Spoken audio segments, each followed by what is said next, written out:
Sudah hampir 2 tahun lah ya, 1 tahun lebih lah kita tidak bersama-sama, mungkin tidak bertemu dengan teman-teman, tidak bertemu dengan sahabat, bahkan banyak saudara yang sudah lama kita tidak jumpai.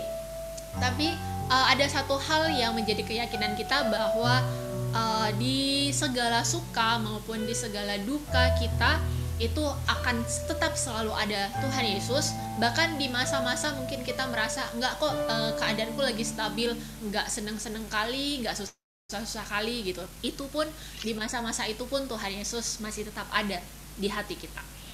Ya, pada saat ini kita akan menaikkan pujian. Sebelum kita masuk ke ibadah kita mau katakan bahwa di suka kau ada, di duka kau ada. Pada saat kita berada di tingkat di atas, bahkan berada di tingkat yang di bawah pun dia ada. Kita mau naikkan lagu pertama, ku daki daki daki gunung yang tinggi, ku turun turun turun lembah yang di dalam. Slide 6. Ku daki daki daki daki gunung yang tinggi, ku turun turun turun turun lembah yang dalam, ku melintasi padang rumput hijau membentang.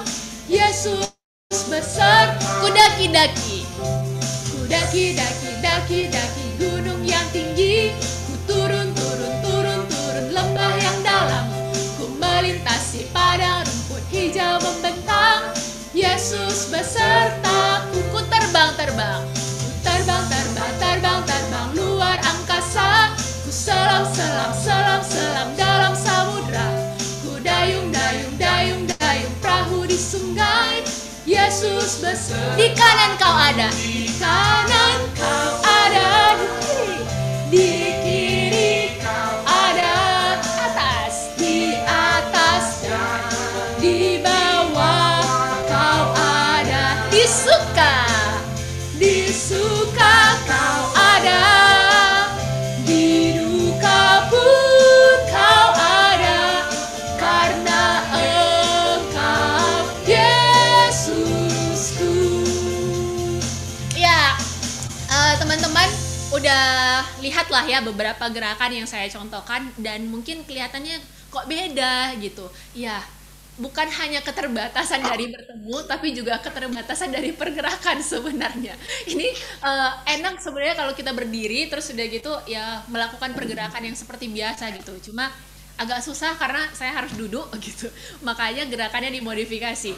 Oke, saya mengundang teman-teman semua untuk boleh membuka kameranya, dan saya juga mengundang teman-teman semua untuk melakukan gerakannya, karena saya secara pribadi memang kadang kalau ikut ibadah online itu aduh kayaknya kurang greget, pengen goyang gitu kan, pengen menarikan sesuatu untuk ikut memuji muliakan nama Tuhan, tapi juga kadang terbatas gitu, kadang sendirian nanti dilihat orang gimana gitu. Tapi ayo kita ada teman sekarang, kita rame-rame melakukan gerakannya ya, supaya nggak merasa sendirian, supaya nggak merasa aduh nggak enak ibadah online. Ayo kita lakukan bersama-sama ya. Kak Diana, kita ulangi sekali lagi lagunya, ku daki daki daki gunung yang tinggi.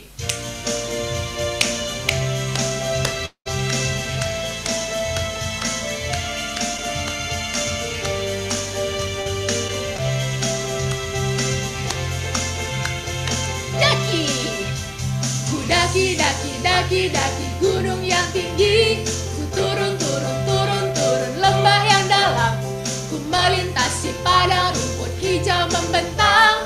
Yesus beserta, ku terbang, ku terbang terbang terbang terbang luar angkasa, ku selam selam selam selam dalam samudra, ku dayung dayung dayung dayung perahu di sungai.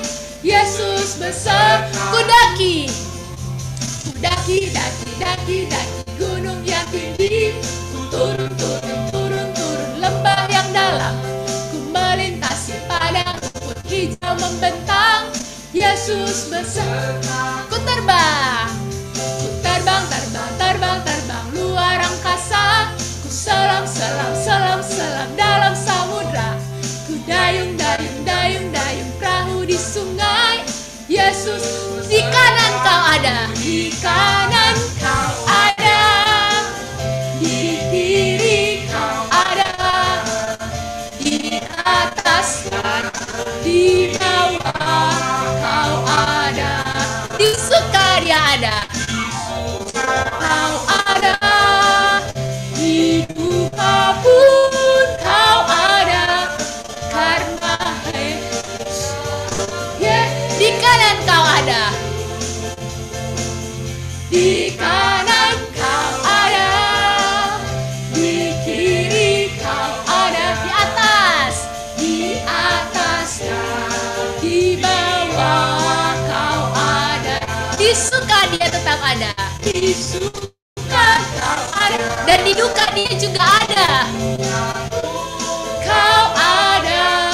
Karena dialah Yesus kita. Dialah Yesusku. Di kanan kau ada. Di kanan kau ada. Di kiri kau ada. Di atas dan di bawah kau ada. Dia suka ada. Kau ada. Di duka pun dia ada. Karena dialah Yesus kita. Yes, karena engkau Yesusku. Karena engkau Yesusku. Karena engkau Yesusku. Puji Tuhan, semoga pujian ini boleh terus mengingatkan kita bahwa Yesus kita adalah Allah yang tidak pernah meninggalkan kita di saat suka, di saat duka, di saat kita dimanapun, sampai bersembunyi di kolong langit pun dia tetap ada dan dia tetap mengetahui keberadaan kita. Mari kita bersatu di dalam doa. Terima kasih Bapa yang baik, ketika kami boleh diingatkan bahwa Engkau adalah Allah yang selalu tetap ada untuk kami, selalu menyertai kami, selalu menemani kami di saat yang bagaimanapun. Bapa yang baik, pada saat ini ya Tuhan, kembali kami datang kepadamu, walaupun tempat kami berjauhan satu dengan yang lain, tetapi kami memiliki kerinduan untuk terus bersama-sama memuji, memuliakan nama Tuhan, bersama-sama untuk belajar firman-Mu, bersama-sama untuk menaikkan doa-doa kami ya Tuhan. Bapa yang baik, persekutuan akhir pekan di hari Sabtu ini akan dimulai sebentar lagi. Kiranya Tuhan yang boleh memberikan rahmat-Mu untuk kami, yang boleh melayani pada saat ini, untuk hamba-Mu, untuk hamba sendiri yang akan memimpin pujian, bahkan untuk semua pelayan yang boleh terlibat ya Tuhan. Bapa yang baik, begitu juga untuk teman-teman kami yang boleh berada yang jauh maupun yang dekat dengan kami, bahkan untuk teman-teman yang boleh sudah kami undang, kami doakan mereka yang boleh join, bahkan yang mungkin tidak dapat join pada saat ini, kiranya Tuhan yang boleh menyertai. Kami mau menyerahkan peralatan yang kami pergunakan, segala sesuatunya, bahkan jaringan, bahkan keadaan di sekitar kami, kiranya satu hal pun tidak ada yang dipakai si iblis untuk mengganggu konsentrasi dan ketenangan kami dalam mengikuti ibadah. Bapak yang baik, kami mau menyerahkan rangkaian ibadah ini hanya ke dalam tangan pengasihan-Mu. Kami mulai ibadah ini di dalam nama anak-Mu, Tuhan Yesus Kristus. Kami boleh berdoa dan mengucap syukur. Amin. Ya, teman-teman, kita akan bermazmur. Mari kita buka kitab kita dari Mazmur 103.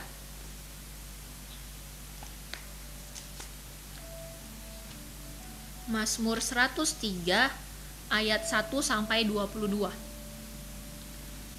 Mazmur 103 ayat 1 sampai 22. Saya akan membacakannya untuk kita semua. Pujilah Tuhan, hai jiwaku. Dari Daud. Pujilah Tuhan, hai jiwaku. Pujilah namanya yang kudus, hai segenap batinku. Pujilah Tuhan, hai jiwaku, dan janganlah lupakan segala kebaikannya. Dia yang mengampuni segala kesalahanmu, yang menyembuhkan segala penyakitmu. Dia yang menebus hidupmu dari lubang kubur, yang memahkotai engkau dengan kasih dan rahmat. Dia yang memuaskan hasratmu dengan kebaikan, sehingga masa mudamu menjadi baru seperti burung raja wali. Dia menjalankan keadilan dan hukum bagi segala orang yang diperas. Ia telah memperkenalkan jalan-jalannya kepada Musa, perbuatan-perbuatannya kepada orang Israel. Tuhan adalah penyayang dan pengasih, panjang sabar dan berlimpah kasih setia. Tidak selalu ia menuntut, dan tidak untuk selama-lamanya ia mendendam. Tidak dilakukannya kepada kita setimpal dengan dosa kita, dan tidak dibalasnya kepada kita setimpal dengan kesalahan kita. Tetapi setinggi langit di atas bumi, demikianlah besarnya kasih setianya atas orang-orang yang takut akan Dia. Sejauh timur dari barat, demikianlah dijauhkannya daripada kita pelanggaran kita. Seperti Bapa sayang kepada anak-anaknya, demikianlah Tuhan sayang kepada kita, orang-orang yang takut akan Dia. Sebab Dia sendiri tahu apa kita. Dia ingat bahwa kita ini debu. Adapun manusia, hari-harinya seperti rumput, seperti bunga di padang, demikianlah ia berbunga. Apabila angin melintasinya, maka tidak ada lagi ia, dan tempatnya tidak mengenal lagi. Tetapi kasih Tuhan dari selama-lamanya sampai selama-lamanya atas orang-orang yang takut akan Dia, dan keadilannya bagi anak cucu, bagi orang-orang yang berpegang pada perjanjiannya, dan yang ingat untuk melakukan titahnya. Tuhan sudah menegakkan tahtanya di sorga, dan kerajaannya berkuasa atas segala sesuatu. Pujilah Tuhan, hai malaikat-malaikatnya, hai pahlawan-pahlawan perkasa yang melaksanakan firman-Nya dengan mendengarkan suara firman-Nya. Pujilah Tuhan, hai segala tentaranya, hai pejabat-pejabatnya yang melakukan kehendak-Nya. Pujilah Tuhan, hai segala perbuatannya, hai segala buatannya, di segala tempat kekuasaannya. Pujilah Tuhan, hai jiwaku. Seperti Bapa sayang kepada anaknya, demikianlah Tuhan sayang kepada kita, orang-orang yang takut akan Dia. Seperti itulah rindunya Bapa, seperti itulah kasihnya Bapa kepada kita, orang-orang yang takut akan Dia. Kita naikkan lagu pujian yang kedua. Bapa, besar sungguh kasih setiamu. Mari dengan menyanyikan lagu ini, kita sambil mengingat kebaikan Tuhan, mengingat kasih setia Tuhan di dalam hidup kita.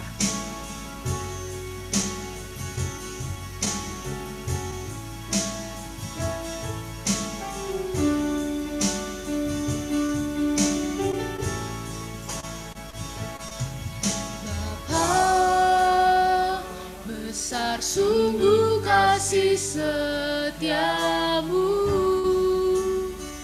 nyata sungguh perlindunganmu, tak satu kuasa mampu pisahkan aku dari kasih-Mu. Ajarku selalu hormati-Mu, ajarku turut perintah-Mu, berikan ku hati untuk menyembah-Mu dan bersyukur setiap waktu. Seperti Bapa sayang anaknya, sayang anaknya, demikianlah Engkau mengasihiku. Kau jadikan biji mata-Mu, Kau berikan semua yang ada padaku.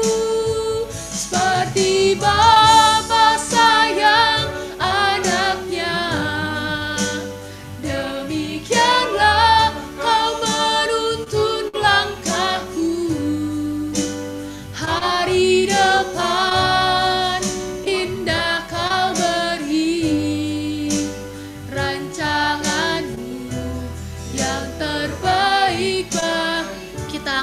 sekali lagi lagu pujian ini. Besar sungguh kasih setiamu ya Bapa.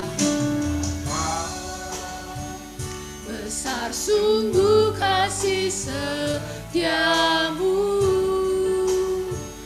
nyata sungguh perlindunganmu, yang satu kuasa mampu pisahkan aku dari kasih-Mu. Ajarku selalu hormati-Mu, ajarku turut perintah-Mu, berikan ku hati untuk menyembah-Mu dan bersyukur setiap waktu, seperti Bapa sayang anaknya, demikianlah Engkau mengasihiku. Kau jadikan biji mata-Mu, Kau berikan semua yang ada padaku, seperti Bapa sayang anaknya, demikianlah Kau menuntun langkahku. Hari depan indah Kau beri, rancangan-Mu yang terbaik bagiku. Teman-teman, mari kita mengambil waktu sebentar mengingat kebaikan Tuhan, mengingat segala sesuatu yang telah Tuhan berikan atas hidup kita. Masa lalu yang telah kita lewati, baik, buruk, suka maupun duka. Ingatlah bahwa Dia selalu ada beserta kita, bersama dengan kita. Karena Dia adalah Bapa yang tidak pernah meninggalkan anak-anaknya, yang mengasihi kita dengan segala kebaikan, dengan segala keburukan kita. Begitu baik, begitu indah Dia. Dia ajarkan kita untuk terus bersyukur. Bahkan Dia ajarkan kita untuk bagaimana caranya memuji Dia, menyembah Dia.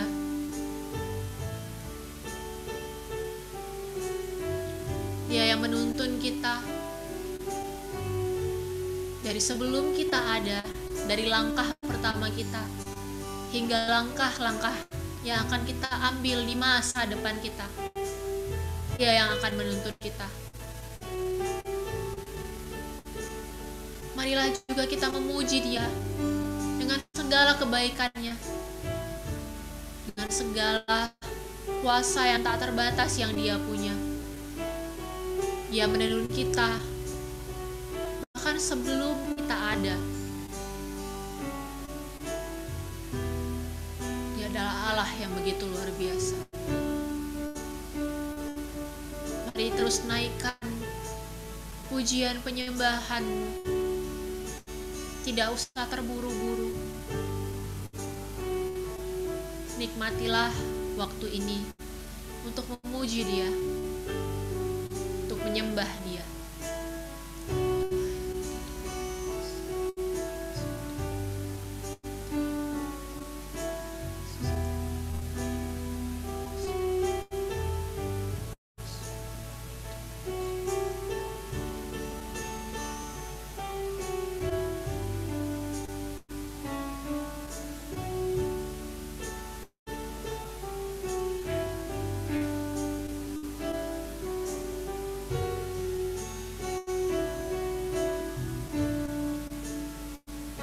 Setelah lagu ini nanti kami persilakan kepada Bang Fernando. Mari kita angkatkan sekali lagi, seperti Bapa sayang anaknya. Seperti Bapa sayang anaknya,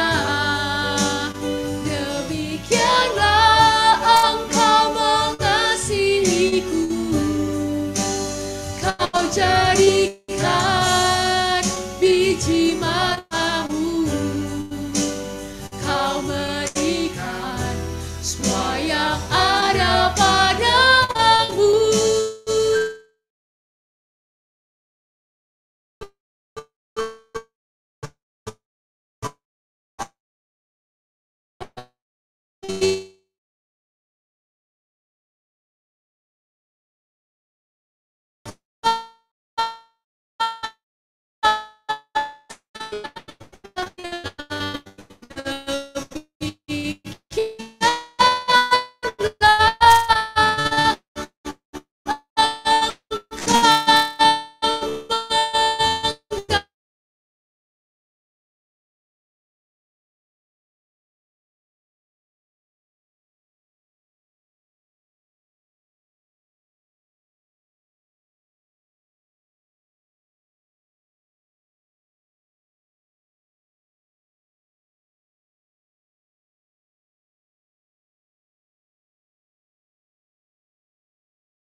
Engkau mengetuk aku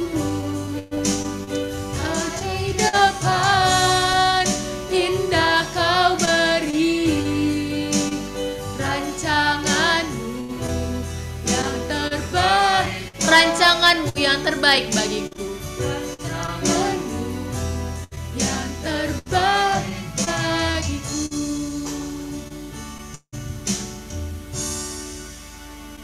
Kita berdoa. Tuhan, kami bersyukur atas waktu yang Tuhan berikan bagi kami. Di malam yang indah ini Tuhan boleh mempertemukan kami dari satu tempat ke tempat yang lain. Dan kami rindu bersama-sama belajar diisi oleh kebenaran firman Tuhan. Mari Engkau menyingkapkan mata rohani kami, supaya kami sungguh-sungguh akan mengerti kebenaran firman Tuhan. Dan kami tahu apa yang harus kami kerjakan dan lakukan selagi masih ada kesempatan Tuhan berikan bagi kami hidup di tengah-tengah dunia ini. Terima kasih Bapa, berkatilah kami semua yang boleh mendengarkan firman Tuhan pada saat ini. Berkati juga hamba-Mu di dalam segala kelemahannya, untuk boleh menyampaikan kebenaran-Mu pada saat ini. Biarlah nama-Mu yang akan ditinggikan di dalam pemberitaan firman ini. Dalam Kristus Yesus kami bersyukur dan berdoa kepadamu. Amin. Shalom semua.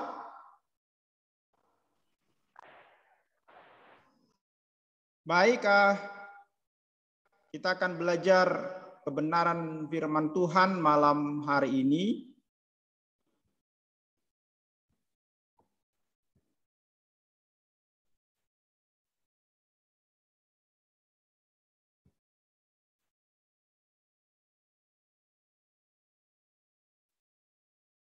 Oke, sebentar.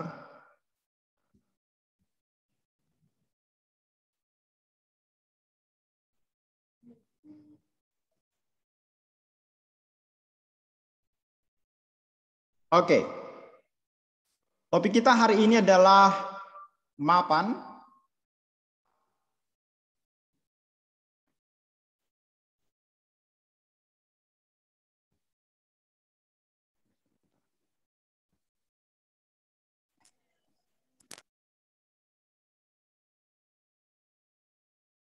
Meracik makna kehidupan.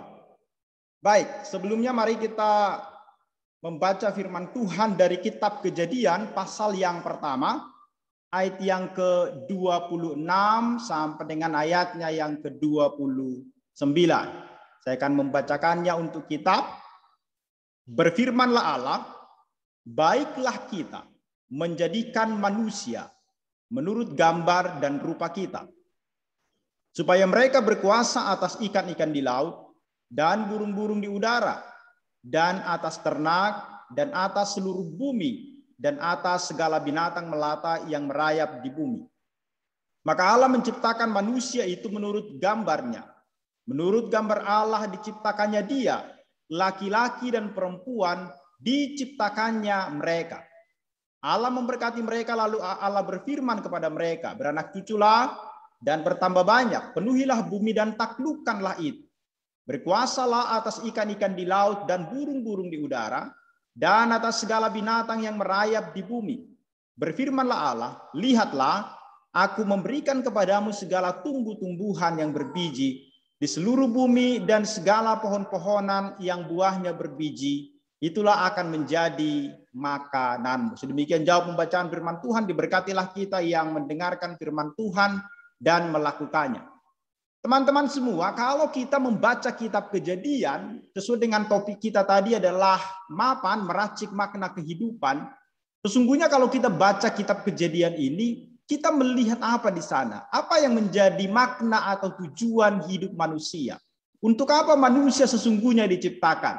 Ketika kita lahir ke dalam dunia ini, kita beranjak dari usia bayi, kemudian kita belajar untuk duduk, belajar untuk merangkak, belajar untuk berdiri, dan kemudian kita menjadi anak-anak, remaja, pemuda, kita melewati masa sekolah, kemudian kita kuliah, ada yang sedang kuliah sekarang, ada yang sudah selesai kuliah, ada yang sudah bekerja, kemudian terus kita akan berjalan menuju satu tempat, yaitu apa namanya? Kematian.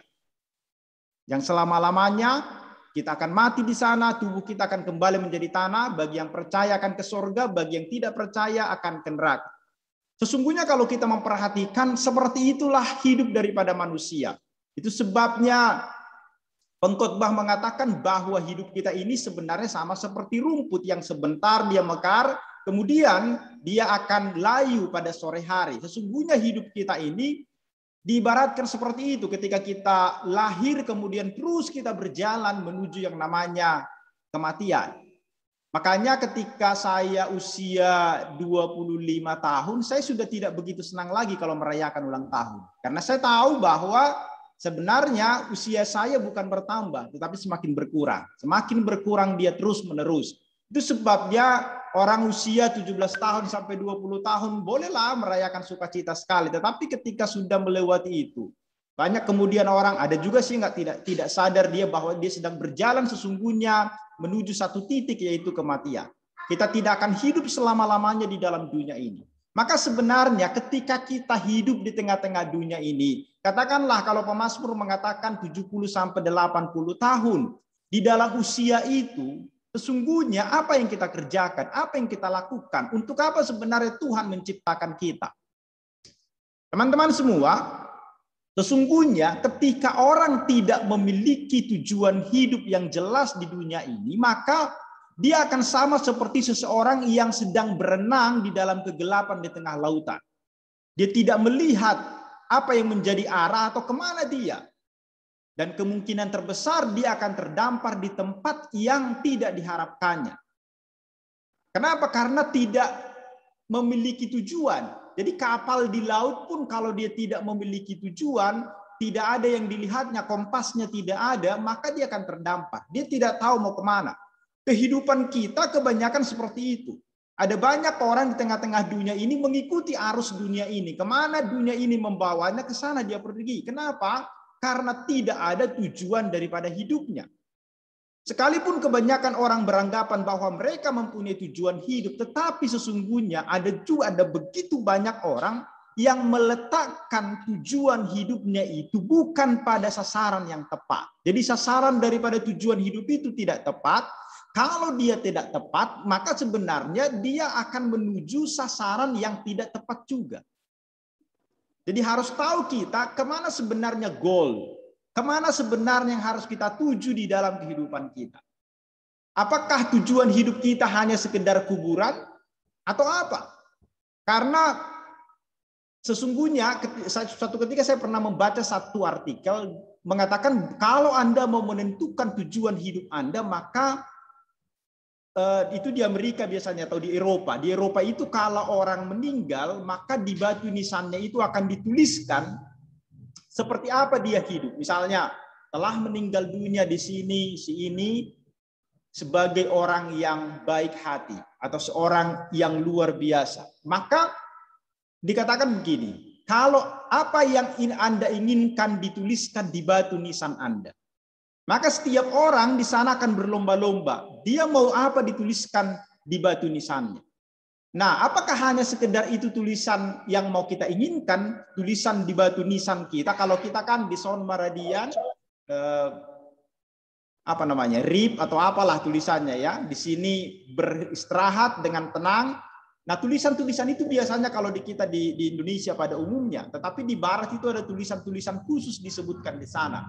Tetapi sesungguhnya hidup kita kan bukan hanya untuk dituliskan dituliskan di batu nisan kita. Tidak sekecil itulah hidup kita. Tuhan pasti punya tujuan ketika Dia menciptakan Anda dan saya.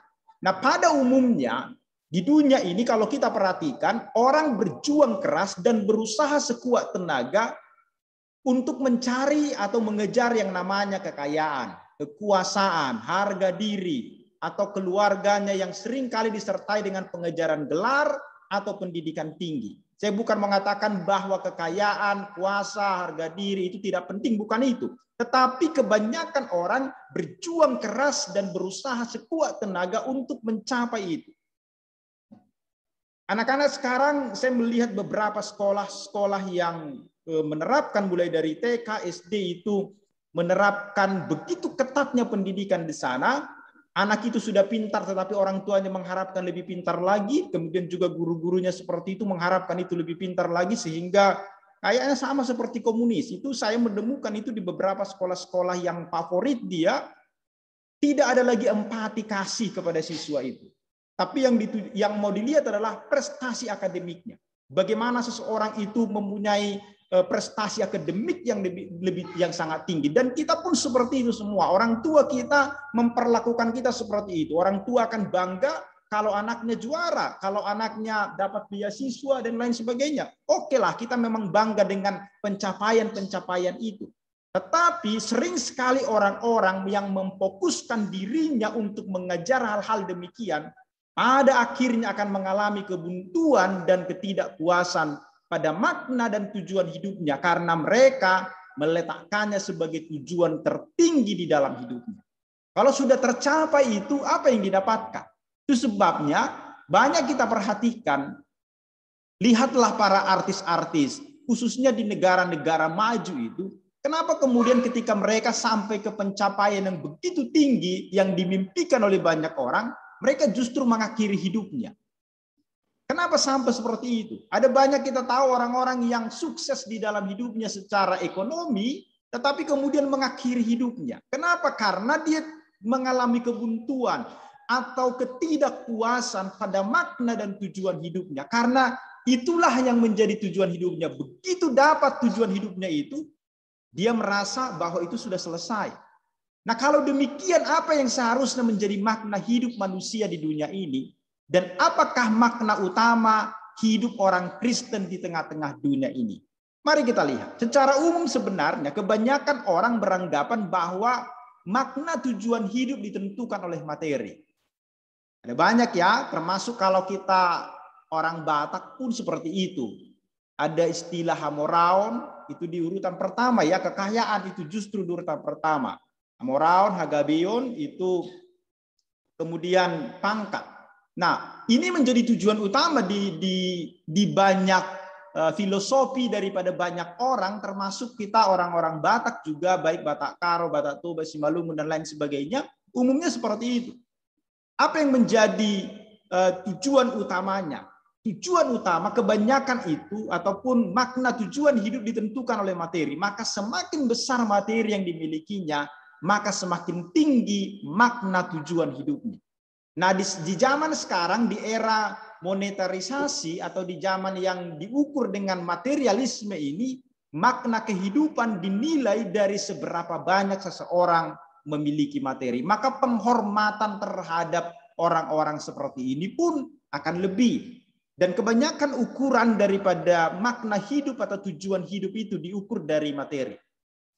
Sebenarnya kalau kita lihat, makna hidup itu ada didefinisikan dalam dua kategori. Yang pertama adalah kategori umum, yaitu apa sebenarnya tujuan manusia ini ada di dalam dunia. Jadi di sini kita akan berbicara tentang sebetulnya makna kehidupan secara manusia secara umum. Kemudian yang kedua adalah kategori pribadi. Pribadi ini adalah apa makna hidup saya? Karena ini secara pribadi. Jadi kita bertanya, apa sebenarnya tujuan hidup saya ini? Atau kenapa saya hadir di dalam kehidupan ini? Nanti kalau kita lihat secara umum tujuan daripada hidup manusia, apa sebenarnya tujuan hidup manusia? Nanti ada banyak buku-buku yang menjelaskan itu. Tetapi kalau secara pribadi, semua kita harus bertanya, sebenarnya apa sih yang menjadi tujuan hidup kita? Kenapa Tuhan menghadirkan kita di tengah-tengah dunia ini? Karena kita kan tidak pernah memilih untuk hadir di tengah-tengah dunia ini, kan? Nggak ada kita yang memilih request dulu kepada di orang tua mana kita akan lahir, atau di keluarga mana kita akan lahir, atau di mana. Nggak ada yang merequest itu sebelumnya. Tetapi kita hadir sendiri di tengah-tengah dunia ini dan tidak ada yang minta izin sebelumnya kepada kita. Kita hadir di dalam dunia ini. Jadi dua hal ini kita akan lihat secara umum dan secara pribadi. Sebenarnya apa tujuan hidup manusia? Dan yang paling penting nanti ada secara pribadi ini. Apa yang menjadi makna hidup kita secara pribadi? Supaya kita ketika meracik makna kehidupan ini, membuat goal-goal di dalam hidup kita, kita akan lihat kemana mau kita arahkan hidup kita ini. Kepada siapa? Apakah berpusat kepada diri kita atau kepada yang lain? Jadi makna hidup adalah suatu tujuan. Kenapa manusia ada dan kenapa saya ada. Jadi makna hidup itu berbicara tentang tujuan, goal yang mau kita capai. Kepada tujuan kenapa manusia ada dan kenapa saya ada. Jadi dua hal itu. Secara umum tadi kenapa manusia ada dan secara pribadi kenapa saya ada. Asumsinya adalah manusia tidak selalu ada. Itu sebabnya penting kita untuk memperhatikan kenapa manusia ini ada dan kenapa saya ada. Karena sebelumnya kan manusia pernah tidak ada dan manusia tidak selalu ada. Jadi kehadiran daripada manusia dianggap membawa suatu makna tertentu. Jadi kalau sebelumnya kita ini kan tidak selalu ada di tengah-tengah dunia ini. Kita lahir kemudian kita akan mati. Itu sebabnya dan kita pernah tidak ada di dalam dunia ini. Dan kemudian nanti suatu ketika kita akan menjadi tidak ada. Nah, oleh karena itu penting dia kehadiran manusia ini dipikirkan apa makna tertentu kehadiran manusia ini di tengah-tengah dunia ini. Maka kalau kita baca tadi di dalam kitab Kejadian pasal 1 ayat 26 29 itu secara umum tujuan daripada Allah menciptakan manusia, kalau kita perhatikan di sana adalah manusia itu adalah wakil Allah di tengah-tengah dunia ini. Kita ini wakilnya Tuhan. Nanti terlepas memang nggak bisa dilepaskan. Setelah manusia jatuh di dalam dosa, tanggung jawab itu memang tetap diberikan. Tapi manusia setelah kejatuhan itu tidak lagi bertanggung jawab atas alam semesta. Makanya kerusakan-kerusakan ada begitu banyak dikerjakan oleh manusia ketika dia terlepas daripada penciptanya. Kemudian tujuan Allah menciptakan manusia adalah memerintah segala isi bumi ini atau alam semesta. Juga menunjukkan manusia itu diciptakan Tuhan. Untuk apa? Menikmati semua karya ciptaan Tuhan. Karena kalau kita perhatikan di alam semesta ini kan sekalipun kalau kita lihat kita dibandingkan ciptaan Tuhan yang lain sebenarnya kita nggak ada apa-apanya. Tetapi kita inilah biji mata Tuhan. Lagu kita tadi Tuhan begitu cinta, begitu sayang kepada kita melebihi apapun. Sehingga anaknya sendiri pun dipersembahkannya bagi kita. Jadi Tuhan menciptakan dunia ini, menciptakan manusia sebagai wakil Dia di tengah-tengah bumi yang diciptakannya dan kita juga diperintahkan ataupun kita diberi mandat untuk memerintah segala yang ada di isi bumi ini dan Tuhan menciptakan kita supaya kita menikmati semua karya ciptaan Tuhan. Kemudian yang kedua itu tadi apa menjadi makna hidup secara pribadi. Di sini kalau kita perhatikan pengertian kenapa saya ada di sini, kemana saya akan pergi, dan apa tujuan hidup saya di dunia ini. Maka pertanyaan ini penting untuk kita pertanyakan. Kenapa kita ada di dunia ini sekarang? Kenapa kita lahir di tengah-tengah dunia ini? Kemudian kemana nanti kita akan pergi? Dan apa yang menjadi tujuan hidup saya di dunia ini? Maka ini akan membuat ketika kita mau membuat goal di dalam hidup kita, meracik makna hidup kita, akan berbeda dari yang sebelumnya kalau kita tidak punya pemahaman, tidak bertanya kenapa kita ada di sini dan kemana kita akan pergi dan apa tujuannya kita hidup di dalam dunia ini. Maka ketika seseorang kehilangan makna hidup, yang terjadi adalah kehidupan jiwanya itu, kesehatan jiwanya itu akan rusak. Dia tidak lagi mempunyai keseimbangan hidup. Hidupnya akan seperti daun yang tertiup oleh angin. Dia akan hilang arah. Ada banyak orang yang seperti ini, tidak menyadari sebenarnya dia sedang kehilangan arah. Seorang yang bernama Rick Warren berkata di dalam bukunya Purpose Driven Life, dia mengatakan tujuan hidup orang Kristen itu jauh lebih besar daripada prestasi pribadi, karir, ambisi, ketenangan pikiran, bahkan lebih besar dari sekedar tujuan keluarga. Tapi kebanyakan orang Kristen pun tujuan hidupnya seputar-seputar ini juga. Nggak meningkat dari situ. Tetapi Rick Warren mengatakan bahwa sesungguhnya orang percaya itu, orang Kristen itu, tujuan hidupnya itu lebih besar dari sekedar prestasi pribadi itu, pencapaian yang kita dapatkan di dalam dunia ini.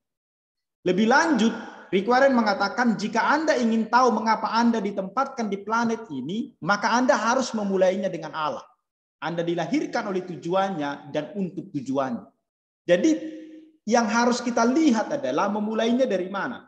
Dari Allah. Kenapa Tuhan menciptakan kita? Untuk apa? Alkitab memberikan jawab sesungguhnya bagi kita. Untuk apa kita hadir di tengah-tengah dunia ini? Jadi apa yang menjadi tujuan hidup kita?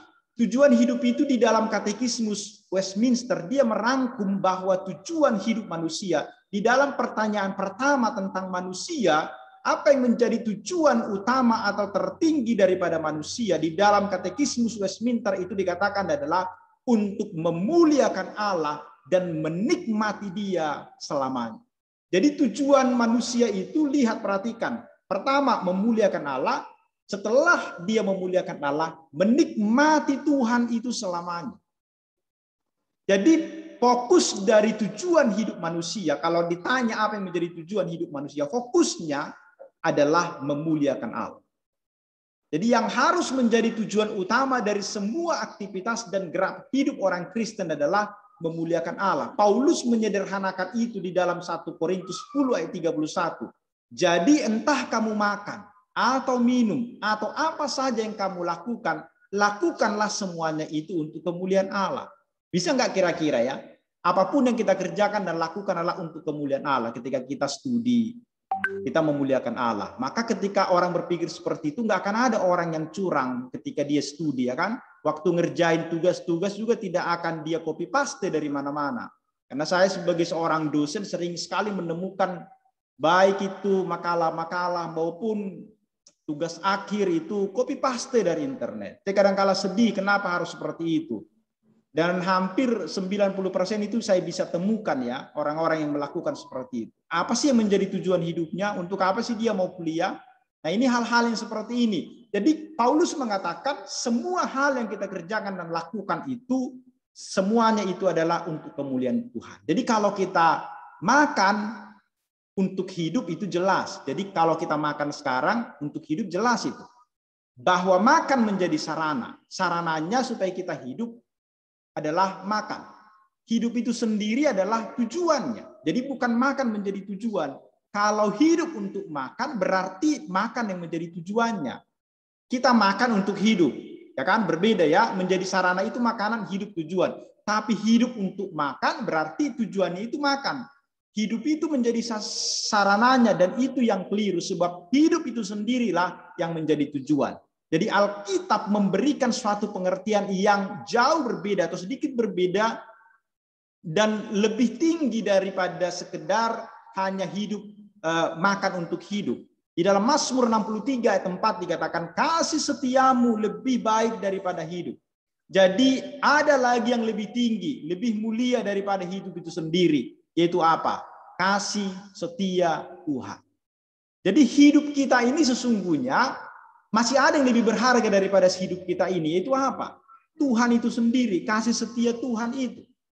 Di dalam Matius 6 ayat 33, Yesus berkata, Tetapi carilah dahulu kerajaan Allah dan kebenarannya, maka semuanya itu akan ditambahkan kepadamu. Carilah dahulu kerajaan Allah. Jadi mencari kerajaan Allah dan kebenarannya maksudnya adalah kita menjadikan Yesus sebagai Tuhan atas seluruh aspek hidup kita. Dengan kata lain, menempatkannya sebagai prioritas utama dalam hidup kita. Di dalam bahasa Yunaninya, mencari hal yang utama yang dimaksudkan di situ yang paling utama, itu adalah kata protos atau kata proton yang dipakai, yang utama. Artinya tidak ada yang lebih daripada itu. Apa itu yang utama di dalam hidup atau prioritas utama di dalam hidup manusia adalah mencari kerajaan Allah. Jadi kata mencari menunjuk kepada usaha yang dilakukan dengan sungguh dan secara terus-menerus sampai mendapatkan sesuatu. Artinya itu aktif. Itu bukan pasif itu. Jadi mencari kerajaan Tuhan itu adalah sesuatu yang aktif, terus-menerus dilakukan. Jadi setelah kita menerima Yesus sebagai Tuhan dan Juru Selamat kita secara pribadi, maka kita harus aktif untuk terus mencari Tuhan di dalam seluruh aspek kehidupan kita. Artinya, kita harus menempatkan Yesus Kristus sebagai yang terutama di dalam hidup ini. Kita harus mengejar perkara-perkara rohani lebih daripada perkara-perkara yang ada di dalam dunia. Maka Rasul Paulus memberikan nasihat, carilah perkara yang di atas, di mana Kristus ada, duduk di sebelah kanan Allah. Pikirkanlah perkara yang di atas, bukan yang di bumi.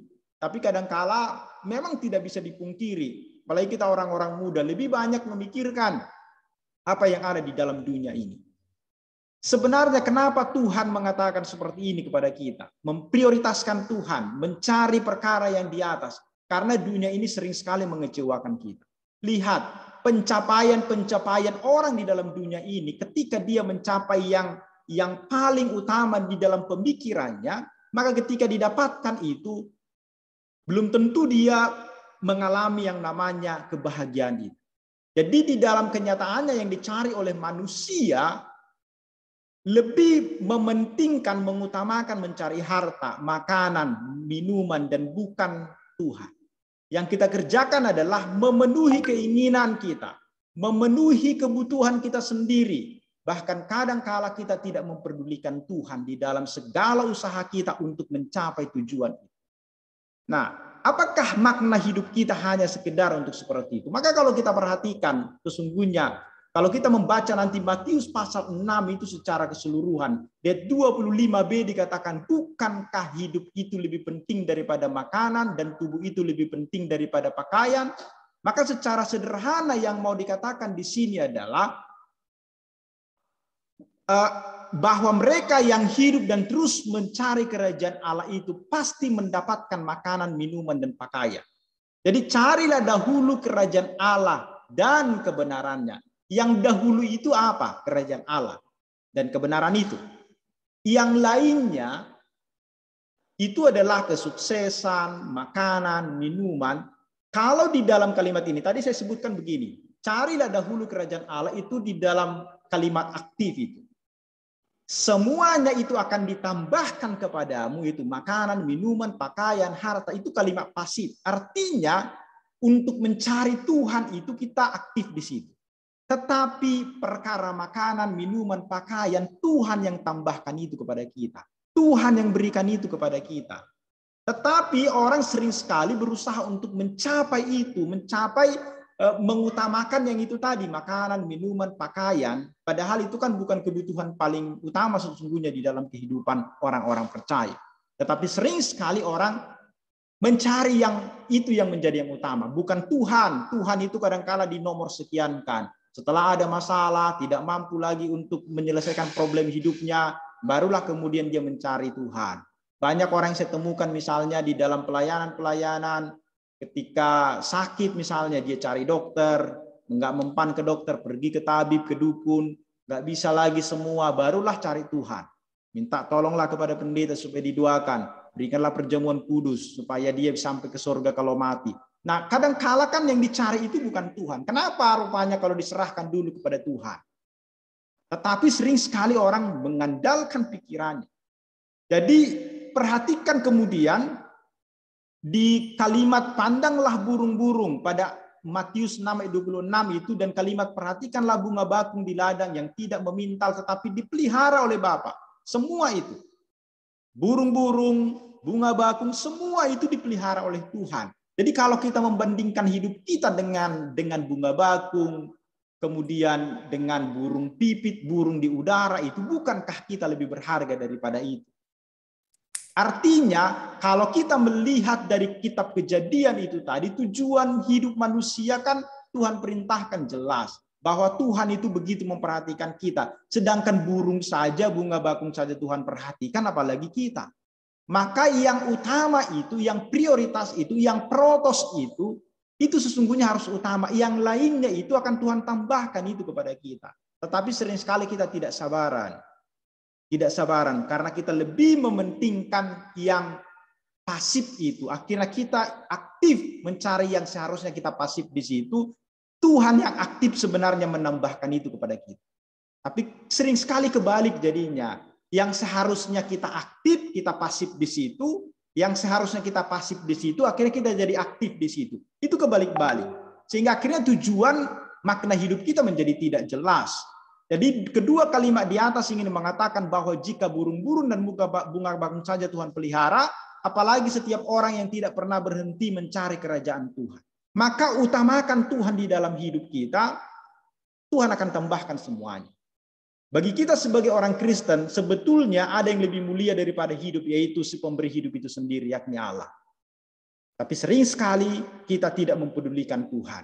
Kita lebih mementingkan hidup kita daripada pemberi hidup itu. Bahwa hidup kita ini memang tidak menentu. Ada kalanya kita bisa kehilangan, kita bisa sedih, kita bisa kecewa. Itu bagian daripada kehidupan manusia.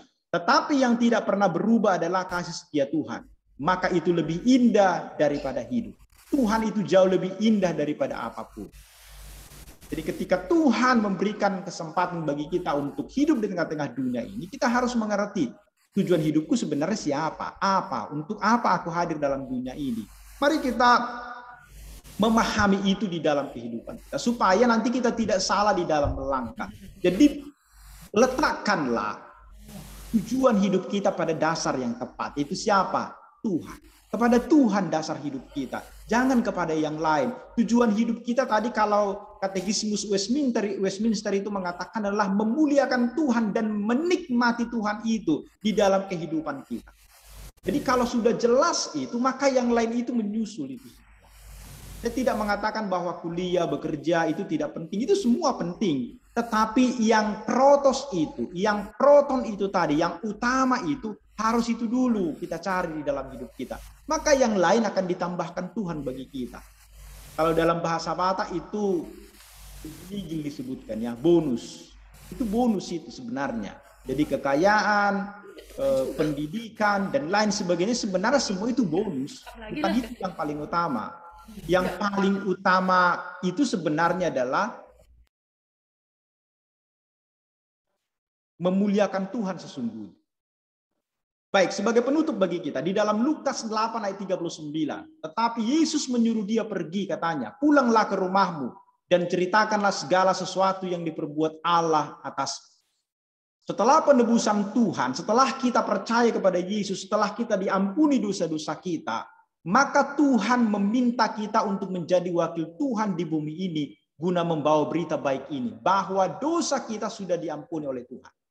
Jadi makna hidup kita sebagai orang Kristen atau yang menjadi tujuan hidup kita adalah sebagai utusan-utusan Tuhan menceritakan segala apa yang Tuhan sudah perbuat dalam hidup kita kepada orang lain.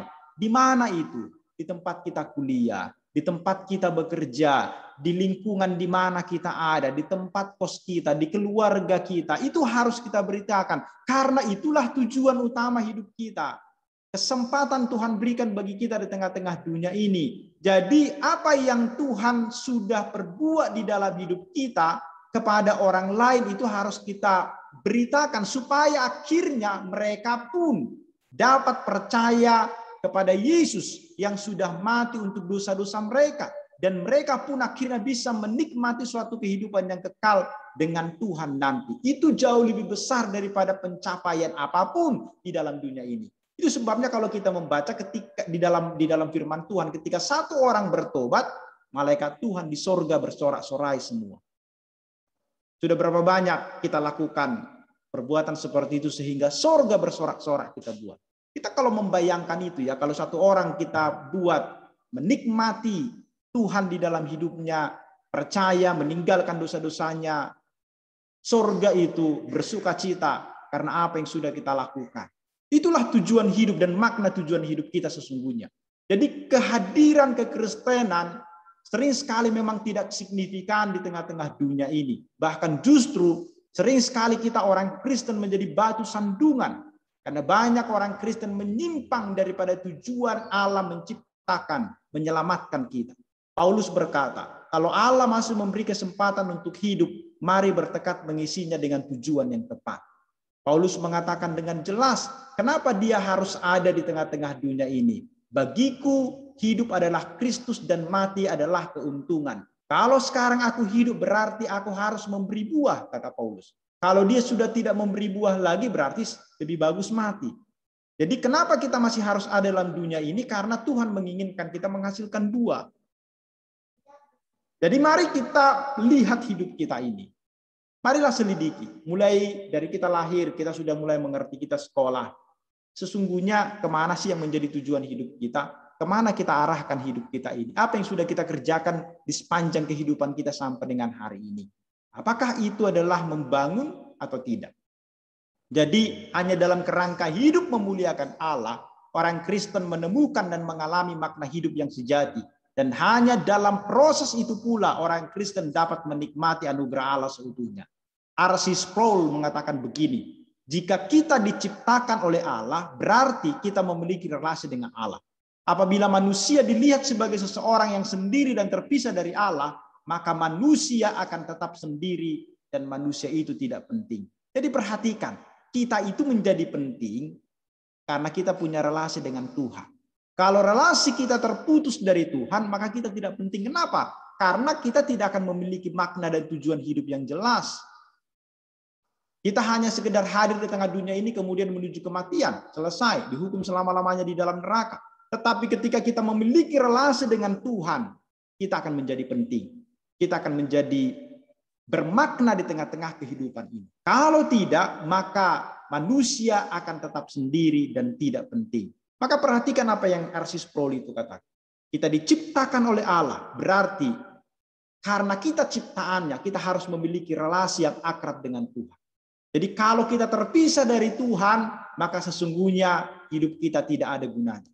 Hidup kita tidak penting sama sekali. Kenapa? Karena kita akan berjalan menetapkan tujuan kepada apa yang kita inginkan sendiri. Ketika pencapaian yang kita dapatkan itu kita temukan, mungkin orang berkata aku bahagia, tapi sesungguhnya hidupnya kosong. Dia tidak memiliki makna hidup yang jelas sebenarnya. Alkitab dengan tegas mengatakan bahwa manusia diciptakan oleh Allah dengan suatu tujuan yang pasti. Sehingga tujuan hidup manusia tidak bisa dilepaskan dari mana? Dari rencana Tuhan bagi hidup manusia. Maka ketika kita membaca Alkitab, ketika kita belajar firman Tuhan dengan baik, ketika kita mengikuti ibadah-ibadah, kita akan semakin mengerti sesungguhnya rencana Tuhan bagi hidupku ini apa. Akan jelas itu melalui setiap pendidikan yang kita tempuh sekarang, melalui profesi yang sedang kita jalani. Apa yang Tuhan inginkan, Tuhan rencanakan bagi hidup kita. Jadi bukan hanya sekedar cari pekerjaan ke sana kemari, begitu tidak nyaman di situ pindah ke tempat yang lain. Kenapa? Karena orang nggak memiliki makna hidup. Dia hanya mengejar yang materi itu. Di dalam Kolose 1 ayat 16 dikatakan, sebab oleh Dia segala sesuatu yang ada di sorga dan di bumi diciptakan, yang kelihatan dan yang tidak kelihatan, baik tahta, kekuasaan, pemerintah maupun penguasa, segala sesuatu telah diciptakan melalui Dia dan untuk Dia. Jadi semua itu adalah untuk Tuhan. Hidup kita ini, kita diciptakan Tuhan. Tujuannya adalah untuk Tuhan. Jadi jelas sekali bahwa Allah merupakan pusat dan tujuan hidup semua manusia.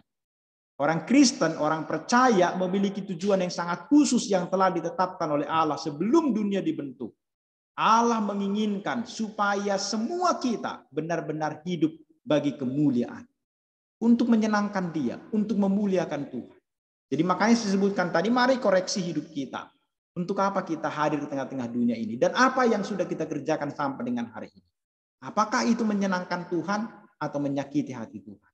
Sementara kita dicipta Tuhan memiliki rencana. Tuhan punya rencana atas hidup kita. Seberapa hancur pun hidup kita sekarang, seberapa banyak pun dosa kita sekarang, ingatlah, kalau kau mau bertobat, Tuhan akan memulihkan hidup. Tuhan punya rencana atas hidup kita masing-masing. Kita diciptakan bukan tanpa tujuan. Tuhan memiliki tujuan yang indah untuk setiap hidup kita. Kita mengalami proses jatuh bangun, ya. Tetapi akhirnya semua akan indah pada waktunya. Tuhan menginginkan sesuatu hal yang dimau dari kita, yaitu kita taat di dalam hidup kita. Kita memiliki tujuan hidup yang jelas, menyenangkan Tuhan di dalam kehidupan kita. Kalau sudah muncul keinginan dalam diri seseorang Kristen untuk memuliakan Allah, maka pasti akan memberikan yang terbaik di dalam hidup. Jelas itu. Jadi kalau orang sudah memiliki kerinduan, meletakkan kerinduan itu, meletakkan mimpinya, meletakkan tujuan hidupnya adalah untuk memuliakan Allah, maka yakinlah pasti akan memberikan yang terbaik di dalam hidupnya. Dia tidak akan berleha-leha, dia tidak akan merusak tubuhnya dengan minuman-minuman, dengan rokok, dengan hal-hal yang tidak berguna. Dia juga akan mencari cara-cara yang terbaik untuk menghasilkan hidup yang memuliakan Allah. Maka mari koreksi hidup kita. Akhirnya di dalam Roma 11 ayat 36 Paulus berkata, sebab segala sesuatu adalah dari Dia dan oleh Dia dan kepada Dia, bagi Dialah kemuliaan selama-lamanya. Jadi segala sesuatu itu dari Tuhan, hidup kita ini dari Tuhan dan oleh Tuhan, dan hidup kita ini adalah untuk Tuhan. Dan untuk apa? Untuk kemuliaan Tuhan saja. Di baik apapun yang kita kerjakan dan lakukan sekarang sebagai orang-orang muda di tengah-tengah dunia di mana kita hidup sekarang, tujuan hidup kita adalah memuliakan Tuhan, menyenangkan Tuhan. Maka biarlah hidup kita hidup yang bertanggung jawab, hidup yang sungguh-sungguh menyenangkan Tuhan di dalam seluruh kehidupan kita. Saya tahu tidak gampang untuk hidup taat mengikut Tuhan. Apalagi di tengah-tengah dunia ini, godaan begitu luar biasa banyaknya. Tetapi Tuhan menginginkan kita menjadi pribadi-pribadi yang kuat, pribadi-pribadi yang tangguh, pribadi-pribadi yang sungguh-sungguh mampu akan menjalani kehidupan kita ini. Walaupun berat tantangannya, ketika tujuan hidup kita jelas, ketika goal kita adalah Yesus Kristus, menyenangkan hati Tuhan, maka apapun yang terjadi di dalam hidup kita, kita pasti akan mampu menghadapinya. Bukan karena hebat kita. Setiap orang yang bergantung kepada Tuhan, pasti akan Tuhan mampukan. Jadi meracik makna kehidupan ini ketika kita mengerti apa yang menjadi tujuan hidup kita, untuk apa kita hadir di tengah-tengah dunia ini, dan siapa yang menjadi tujuan hidup kita, maka kita pasti akan menjalani hidup kita ini dengan berbeda. Tidak akan sama lagi. Bukan hanya sekedar untuk mencapai prestasi yang tinggi, bukan hanya sekedar untuk mencari kekayaan, tetapi lebih daripada itu, kekayaan itu, prestasi itu hanya bonus di dalam hidup kita. Tetapi yang utama adalah apa? Kerajaan Allah, kemuliaan Tuhan. Maka itulah yang kita utamakan di dalam hidup kita. Amin. Biarlah Tuhan memberkati kita di dalam seluruh kehidupan kita. Kita berdoa. Bapa di dalam surga, kami bersyukur untuk berkat-Mu bagi kami lewat kebenaran firman-Mu yang sudah boleh kami dengarkan.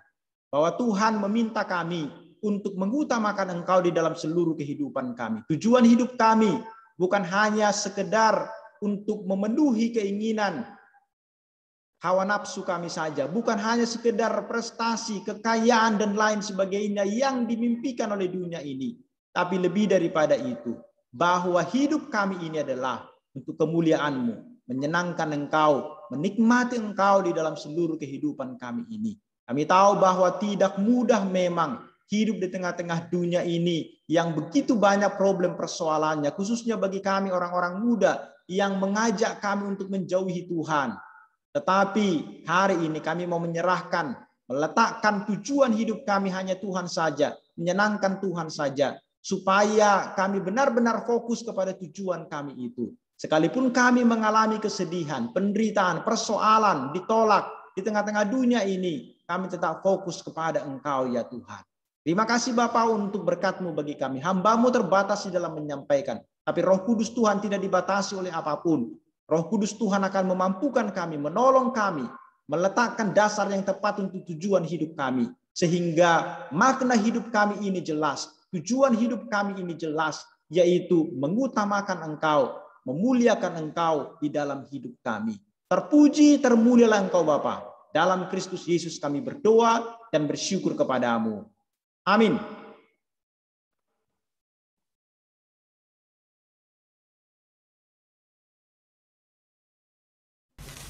Ya, teman-teman, kita sudah mendengarkan firman Tuhan pada malam hari ini.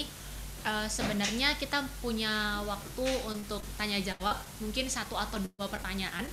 Ya, boleh dikirimkan melalui chat di Zoom ini, atau mungkin dari WA group. Ya, boleh tanya, boleh kirim ke pengurus yang mau dikirim lah gitu ya, atau juga boleh nanti tanya langsung gitu. Untuk menyiapkan pertanyaan teman-teman, sebelumnya mungkin ada satu hal yang mau saya sharingkan. Beberapa waktu ini memang nggak tahu ya, mungkin ini adalah salah satu jawaban gitu dari pertanyaan saya beberapa minggu ini tentang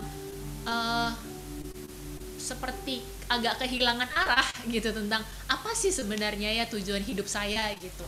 Terus udah gitu beberapa kali melihat atau menonton atau bahkan tahu ada beberapa orang yang akhirnya memilih untuk mengakhiri hidupnya. Ya ada yang berhasil, ada yang enggak gitu. Terus lebih berpikir lagi, lebih bertanya-tanya lagi di dalam diri tentang kenapa ya mereka harus mengakhiri dirinya gitu. Atau emangnya kalau misalnya mereka tidak mengakhiri dirinya, masalahnya apakah akan selesai, ataukah akan ada masalah baru, atau bagaimana gitu. Nah akhirnya puji Tuhan, melalui pemaparan, melalui firman Tuhan pada malam hari ini, semua itu terjawab. Dan saya sangat bersyukur untuk firman Tuhan hari ini yang boleh menjawab ke apa ya, mungkin selama ini udah agak hilang sedikit gitu jawaban tentang makna hidup itu. Tapi puji Tuhan, hari ini diingatkan kembali tentang apa sih tujuan hidup saya, tujuan hidup teman-teman, tujuan hidup kita semua yang ada ikut PAP hari ini, bahkan tujuan hidup semua orang harusnya seperti itu. Ya, kita akan masuk ke pertanyaan. Mungkin ada teman-teman yang mau tanya, boleh silakan langsung buka mic-nya aja kali ya, boleh unmute aja.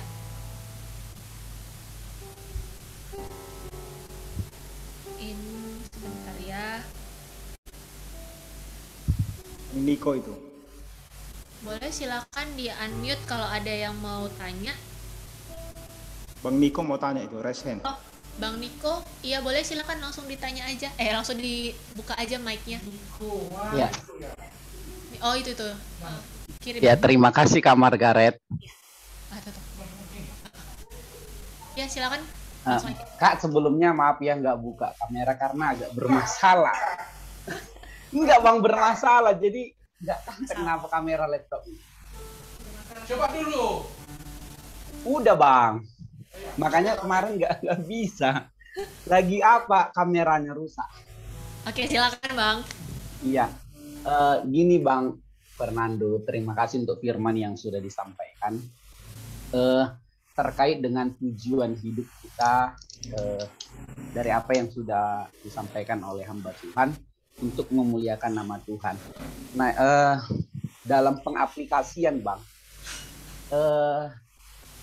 nggak tahu apakah saya aja merasa atau teman-teman saudara-saudara juga merasakan ketika melakukan apa yang menjadi tujuan hidup kita untuk Tuhan di dalam kehidupan sehari-hari, justru yang diterima itu adalah penolakan gitu Bang. Penolakan dalam arti kita kasih tahu kebenaran, ini loh yang benar gitu. Justru penolakan yang kita hadapi gitu. Nah, jadi yang membuat kita itu ya udahlah, kayaknya kalau tahu yang benar udah nggak usah dikasih tahu, diam aja. Maksudnya posisinya udah aman aja, penting kamu tidak terganggu, bagianmu tidak terganggu. Kalaupun kamu tahu itu salah dan kamu harus menyatakan kebenaran, dan kamu diam aja. Toh juga nanti akan menghadapi penolakan yang sebenarnya kita kasih tahu itu adalah yang benarnya gitu. Jadi yang mau saya tanyakan di sini adalah, salahkah kita kalau menjadi orang yang diam Artinya kita tahu itu salah, tapi kita kasih tahu kebenarannya sesuai dengan kebenaran firman Tuhan. Kita menjadi diam karena takut menjadi ditolak, yang pertama. Yang kedua, ditekan. Kira-kira seperti itu, Bang. Terima kasih.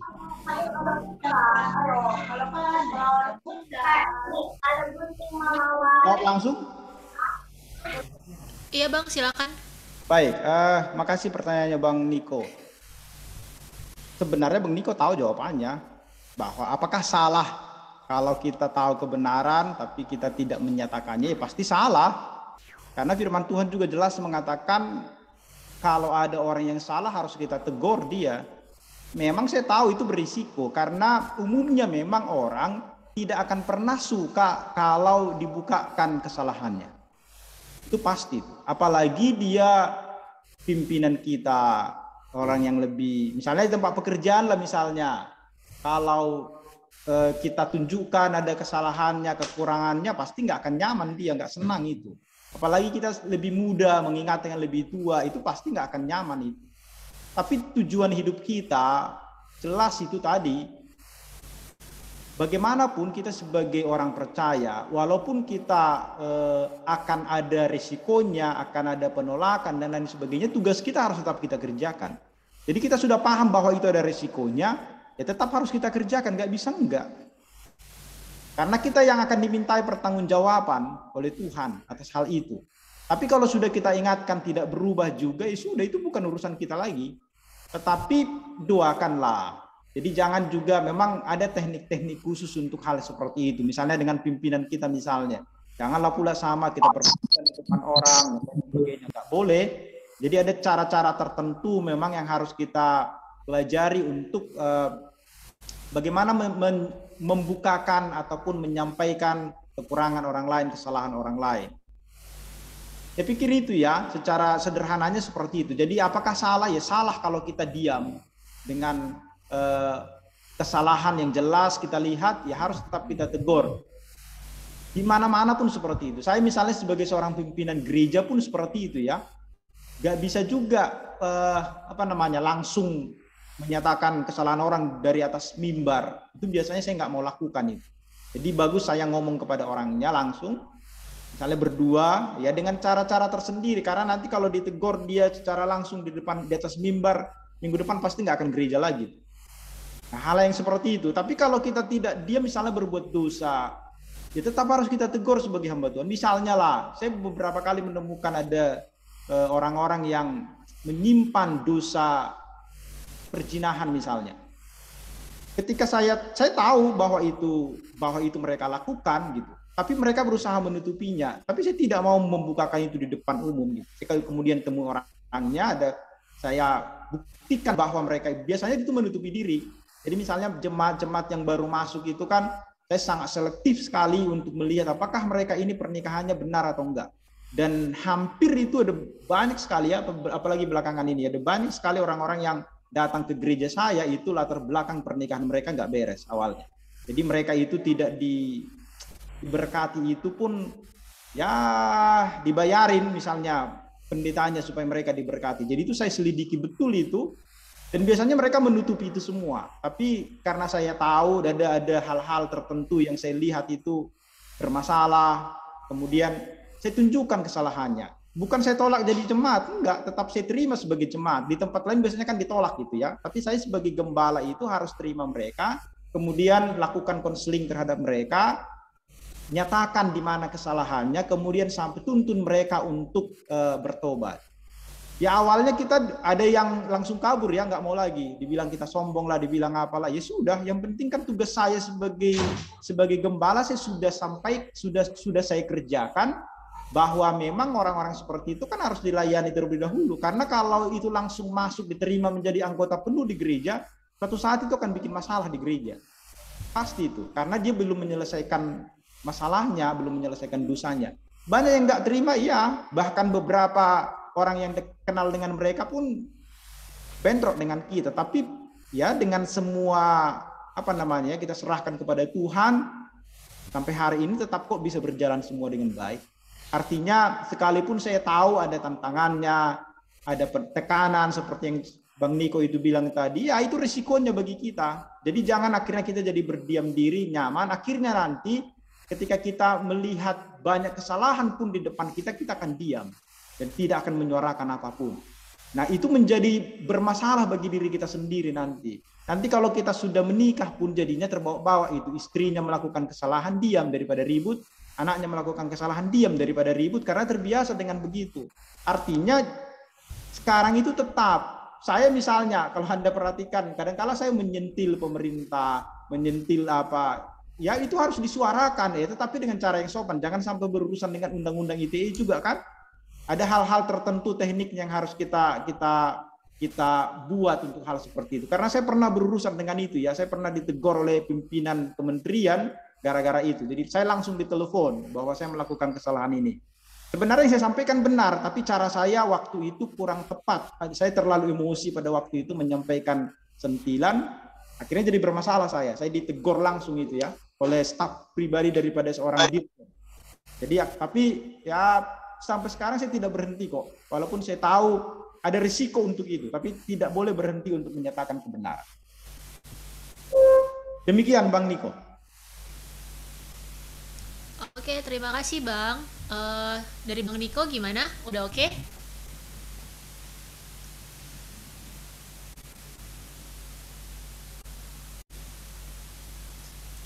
Oke, terima kasih Bang Nando, terima kasih Bang Niko. Ya, adakah teman-teman yang lain mau bertanya? Kita buka satu sesi pertanyaan lagi ya.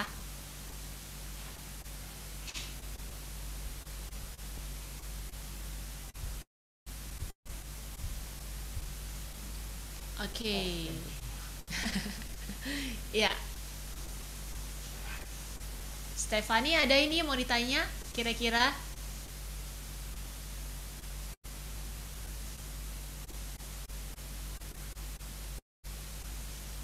Tidak, Kak. Oke. Teman-teman yang lain gimana? Ya, oke lah. Kalau nggak ada lagi, ya kita tutuplah sesi tanya jawab kita. Terima kasih Bang Nando untuk sesi tanya jawab hari ini. Dan selanjutnya kita akan masuk ke pengumuman. Ya, kita masuk ke pengumuman apa dulu ini Bang? Pengumuman bentar ya. Kita lihat dulu acaranya nih mau masuk ke pengumuman yang mana ini sekarang ya? Bentar. Besar dulu si Oke, pengumuman Untuk minggu depan atau pengumuman? Oke, ya kita ini sebagai undangan dan pemberitahuan untuk kita di minggu yang akan datang. Kita akan mengikuti persekutuan akhir pekan kembali dengan melalui rekaman di YouTube. Ya, teman-teman bisa nanti lihat di YouTube dan akan diberi linknya seperti biasa dari grup persekutuan akhir pekan. Minggu depan tema kita adalah hakikat pola hidup yang baru yang akan dilayani oleh hambanya Evangelis Leni Boymau STHMA, dan yang akan dipimpin ibadahnya oleh kakak kita yang paling ceria, ya, kakak kita yang paling cantik, yang tadi suaranya sudah kita dengarkan begitu merdu di grup persekutuan akhir pekan ya kan, kayak udah announcer di TV gitu ya, Kak Sofia Manalu ya. Jangan lupa untuk mengikuti persekutuan akhir pekan dari YouTube ya, dari YouTube. Oke. Nah, selanjutnya kita juga punya pengumuman yang lain. Ini juga sekaligus untuk merayakan sukacita kita bersama-sama. Kita akan merayakan ulang tahun teman-teman kita yang mulai dari tanggal 22 sampai hari ini yang berulang tahun. Ada 2 orang teman kita yang berulang tahun hari ini. Ada dalam periode ini ada Winnie Pasaribu yang berulang tahun pada tanggal 24 Agustus, dan juga ada Maria Simajuntak pada tanggal 29 Agustus. Untuk merayakan teman-teman, untuk merayakan ulang tahun teman-teman kita ini, mari kita menaikkan satu lagu Selamat Ulang Tahun.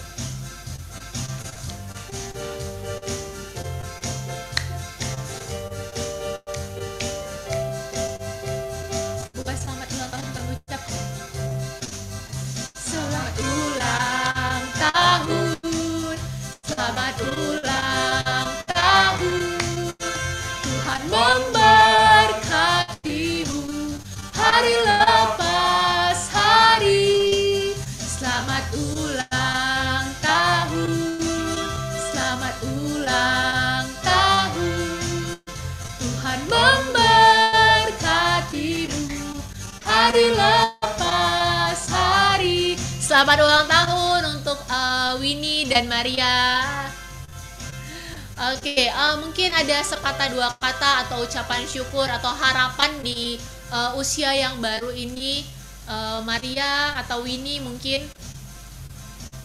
boleh dibuka kameranya, boleh dikatakan sepatah dua kata tentang harapan mungkin dan ucapan syukur ya di umur yang baru ini. Silakan.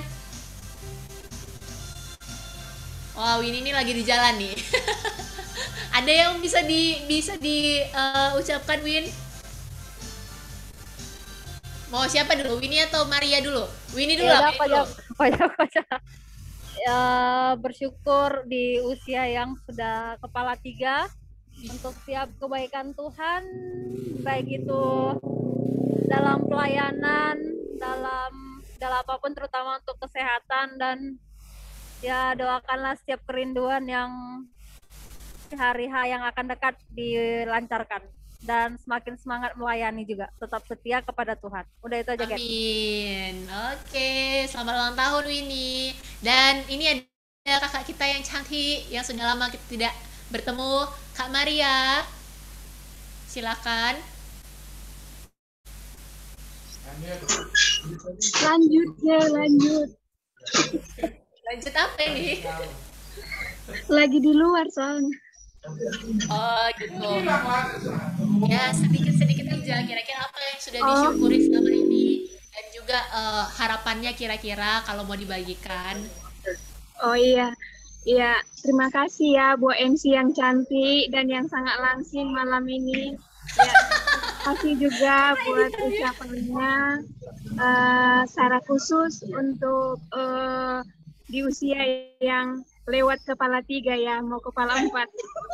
Masih kepala 3 lah. Oke. Ya, bersyukur untuk usia yang sudah terlewati dan semua yang yang sudah dilewati atas penyertaan Tuhan dan kerinduannya untuk semakin setia melakukan yang Tuhan mau di dalam hidupku secara pribadi.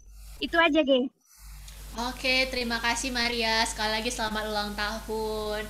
Ya, bersyukur untuk pertambahan usia dari teman-teman kita dan mari kita bersama-sama untuk mendoakan harapan dan kerinduan dari teman-teman kita ini.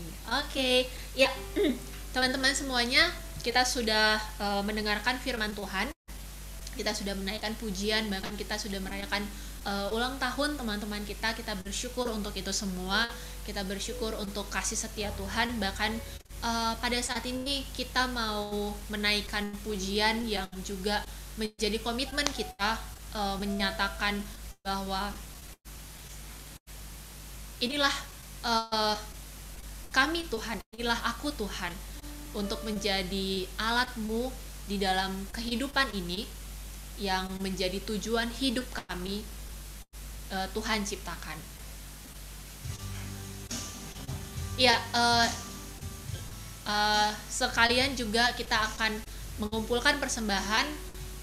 Di layar kita sudah tertera barcode. Teman-teman bisa scan aja. Kalau ada yang punya Dana ataupun OVO, ataupun jikalau lebih nyaman untuk memberikan persembahan melalui rekening seperti biasa, mungkin teman-teman bisa bantu untuk scroll di grup PAP ya. Di situ biasanya udah ada nomor rekeningnya ya. Kita menaikkan lagu pujian ini, Tuhan ini aku, jadikanlah ku alatmu.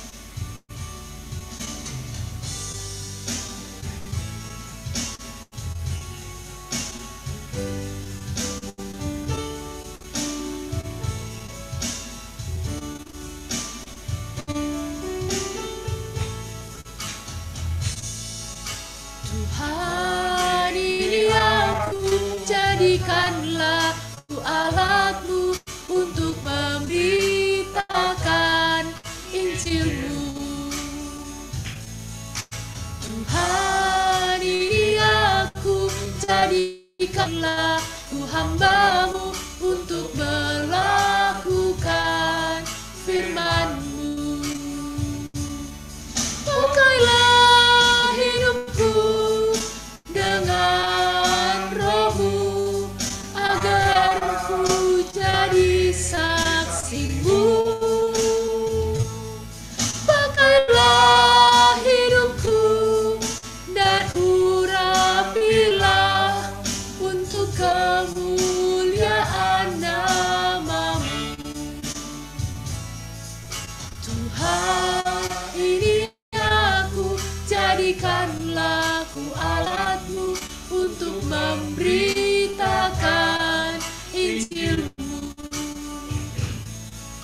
Tuhan, ini aku, jadikanlah ku hamba-Mu untuk melakukan firman-Mu. Penuhi hidupku dengan Roh-Mu, agar ku jadi saksi-Mu. Penuhilah hidupku dan urapilah untuk kemuliaan-Nya. Penuhi hidupku dengan Roh-Mu. Penuhi hidupku dengan Roh-Mu, agar ku jadi saksi-Mu. Pakailah hidupku dan urapilah untuk kemuliaan-Nya. Persilakan untuk Bang Nani menutup ibadah kita hari ini. Kita berdoa. Bapa, pakailah hidup kami ini menjadi alat untuk kemuliaan-Mu, memberitakan kebenaran-Mu bagi setiap orang yang belum menikmati, merasakan Engkau di dalam hidupnya. Malam hari ini kami bersyukur untuk semua berkat dan anugerah-Mu yang Kau nyatakan bagi kami. Lewat firman-Mu yang mengingatkan kami, supaya kami meletakkan tujuan hidup kami kepada Tuhan saja. Kami bersyukur untuk setiap kami yang sudah boleh hadir lewat Zoom malam hari ini. Dimanapun kami berada, tempat kami dimanapun saat ini, Tuhanlah kiranya memberkati kami. Berkatilah dan tolonglah kami di dalam semua pergumulan hidup kami. Persoalan-persoalan yang sedang kami hadapi, baik itu persoalan di dalam keluarga kami, di dalam studi, di dalam perekonomian, atau mungkin persoalan di dalam kesehatan kami. Tuhan, tolonglah kami, bebaskanlah, lepaskanlah, berikan jalan keluar untuk setiap masalah yang sedang kami hadapi saat ini. Berkatilah kami di dalam semua studi, pekerjaan yang boleh kami lakukan, supaya semua itu menyenangkan hati Tuhan. Kami bersyukur hari ini kami masih boleh memberikan persembahan kami kepada Tuhan. Berkatilah setiap persembahan yang sudah boleh kami berikan, menjadi dupa yang harum di hadapan Tuhan. Tambah-tambahkanlah berkat-Mu bagi kami, bagi orang tua kami sebagai saluran berkat bagi kami. Biarlah hidup kami ini sungguh-sungguh akan menyenangkan hati-Mu ya Tuhan. Kami berdoa dimanapun kami malam hari ini, dan apapun yang akan kami kerjakan setelah ibadah malam hari ini, biarlah semuanya itu menjadi kemuliaan bagi nama-Mu saja ya Tuhan. Terpujilah Engkau Bapa, termulialah Engkau di dalam seluruh kehidupan kami, dan biarlah seluruh hidup kami ini adalah hidup yang sungguh-sungguh akan memuliakan Engkau. Dalam Kristus Yesus, kami sungguh berdoa dan bersyukur kepadamu. Amin. Biarlah kasih karunia daripada Allah Bapa, kasih setia daripada anaknya Tuhan Yesus Kristus, penyertaan penghiburan daripada Roh Kudus, itulah yang memberkati kita dari hari ini sampai dengan selama-lamanya. Amin. Kita nyanyikan Bapa terima kasih.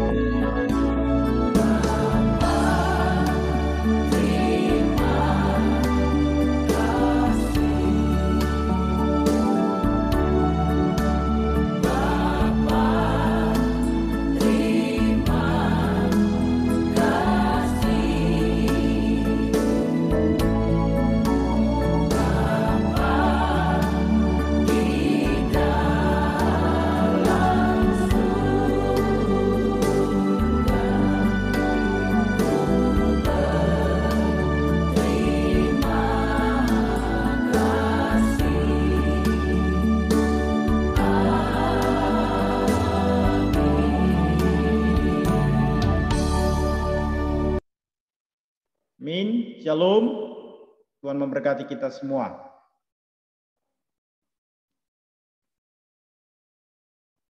Ya, terima kasih Bang Nando untuk pelayanannya, dan terima kasih untuk teman-teman yang sudah join. Tapi sebelum